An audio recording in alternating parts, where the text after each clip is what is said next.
संदर्भातलं मी बोलतोय. पक्ष फुटतायत, ते का फुटतायत ते मी तुम्हाला सांगितलं. अरे पक्ष फोडणाऱ्यांना थोडी जनाची नाही मनाची तरी असली पाहिजे ना.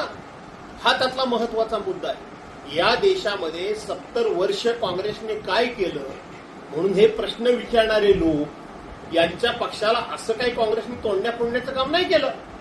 काँग्रेसमध्ये पक्षांतरं झाली नाही का तर झाली, पण ती पक्षांतरं होत असताना छोटे मोठे पक्ष संपवूनच टाकायचे आहेत आम्हाला आणि फक्त आम्हालाच फक्त या देशामध्ये राहायचं आहे अशा एका दुष्ट हेतून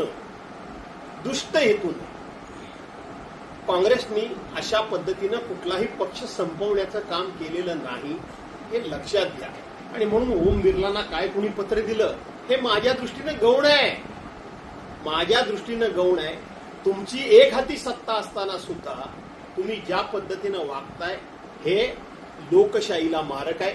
हे डॉक्टर बाबासाहेब आंबेडकरांच्या घटनेला अभिप्रेत नाही. पक्षांतर्गत बंदी विरोधी कायदा पूर्णपणे पायदळी तुडवून टाकलेला आहे. मला तर वाटतं, माझं आव्हान आहे की या सरकारला की हा पक्षांतर्गत बंदी विरोधी कायदा तुम्ही संपवूनच टाका. हा कायदाच रद्द करून टाका. मगच खरी देशामध्ये मजा येईल. कोण कुठे जातोय आणि कोण कुठे जातोय हे कळेल. आणि म्हणून आपल्याला हा मी मोठा नाही तर देश मोठा आहे हे फक्त तोंडानं बोलून चालणार नाही. तोंडानं फक्त राष्ट्र प्रथम तुमच्या ह्या अशा कृतीनं, तुमच्या ह्या अशा निर्णयानं राष्ट्र टिकणार आहे का? राष्ट्र प्रथम राहणार आहे का? तुमचा पक्ष फक्त प्रथम, पण तो पक्ष सुद्धा राष्ट्र जर असेल तर तो पक्ष टिकेल, नाही तर टिकणार नाही असं माझं स्पष्ट मत आहे.